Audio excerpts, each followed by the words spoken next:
আসসালামু আলাইকুম প্রিয় দর্শক। এটা মনে করেন যে গত 5ই আগস্টের পর যে দেশে যে এটা মোটামুটি একটা অস্বস্তিকর পরিবেশ, ক্ষণে ভালো হয় আবার ক্ষণে হয়। তো এরকমই মনে করেন আজকে সন্ধ্যার দিকে গণ অধিকার পরিষদ আর জাতীয় পার্টির নেতা কর্মীদের মধ্যে ধাওয়া পাল্টা ধাওয়া মারামারি।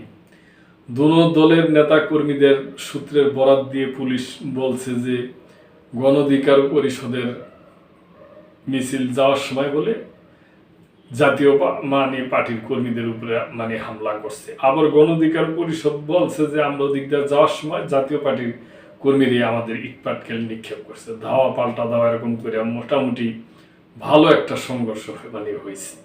পরে পুলিশ আইসা, সেনাবাহিনী আইসা মিটমাট করছে। কোডান আমি শুনছি যে বেশ কয়েকজন আহত হয়েছে। গণ অধিকার পরিষদের প্রধান সাবেক ভিপি নুর উনিও নাকি আহত হয়েছে আর কি। তো এই সমস্ত ব্যাপার নিয়ে সংবাদ। কাকরাইলে জাতীয় পার্টি ও গণ অধিকার পরিষদের সংঘর্ষ। রাজধানীর কাকরাইলে আজ শুক্রবার সন্ধ্যায় জাতীয় পার্টি ও গণ অধিকার পরিষদের নেতা কর্মীদের মধ্যে সংঘর্ষ হয়েছে। এতে কয়েকজন আহত হয়েছেন বলে পুলিশ জানিয়েছে। জাতীয় পার্টির কার্যালয়ের সামনে এ ঘটনা ঘটে। দুই দলের নেতা কর্মীদের অভিযোগের বরাত দিয়ে পুলিশ জানায়, মিছিল নিয়ে এসে জাপার উপর হামলা করেছেন গণ অধিকার পরিষদের নেতা কর্মীরা। আর গণ অধিকার পরিষদের নেতা কর্মীদের দাবি, তারা মিছিল নিয়ে যাওয়ার সময় জাপার লোকজনই তাদের ইটপাটকেল নিক্ষেপ করছে।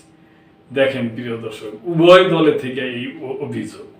সামনে আমাদের ইলেকশন, এরকম এখন যদি এই অবস্থা চলে তাহলে কিভাবে হবে।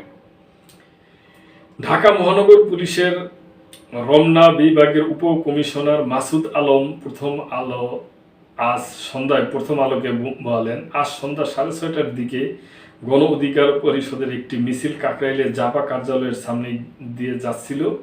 এ সময় জাপা কার্যালয় থেকে নেতা কর্মীরা বেরিয়ে আসেন। এক পর্যায়ে দুই পক্ষের মধ্যে পাল্টাপাল্টি ধাওয়া ও ইটপাটকেল নিক্ষেপের ঘটনা ঘটে। 8 ঘন্টা ধরে এ অবস্থা চলার পরে সেনাবাহিনী ও পুলিশ গিয়ে পরিস্থিতি নিয়ন্ত্রণে আনে। রমনা থানার পুলিশ জানায়, সংঘর্ষকালে উভয় পক্ষের কয়েকজন আহত হন। এ সময় রাস্তায় যান চলাচল বন্ধ হয়ে যায়। পরিস্থিতি নিয়ন্ত্রণে আসার পর যান চলাচল স্বাভাবিক হয়। এরকম অবস্থা প্রিয় দর্শক কেন হবে বলেন? এই যদি গণতান্ত্রিক পরিবেশটা না হয়, একদল মিছিল করে যাইতেছে, যাক, আপনাদের তো হামলার প্রয়োজন নাই। আবারও আপনারা মিছিল করে যাইতেছেন, যান আরেক পার্টির নেতা কর্মীদের হামলা করার কি দরকার? তো প্রিয় দর্শক, আমরা আশা করব যে সরকার এই ব্যাপারে যথোপযুক্ত পদক্ষেপ নিবে এবং এটা খুব তাড়াতাড়ি পারবে। এই ধরনের অবস্থা এখন আমরা আশা করি যে চলতে দেওয়া উচিত হবে না। তার কারণ সামনে এই ইলেকশন, আগামী সপ্তাহে তো এই ডাকসু ইলেকশন, এরপরে ফেব্রুয়ারিতে আছে জাতীয় নির্বাচন।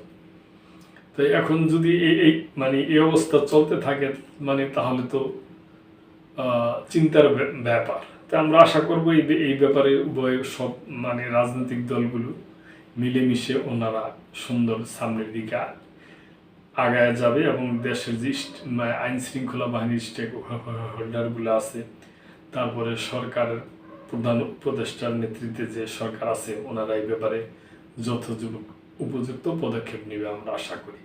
প্রিয় দর্শক, আপনাদের যদি এই ব্যাপারে কোনো মন্তব্য থাকে তাহলে অবশ্যই করবেন এবং সাবস্ক্রাইব করে আমাদের পাশেই থাকবেন। আল্লাহ হাফেজ।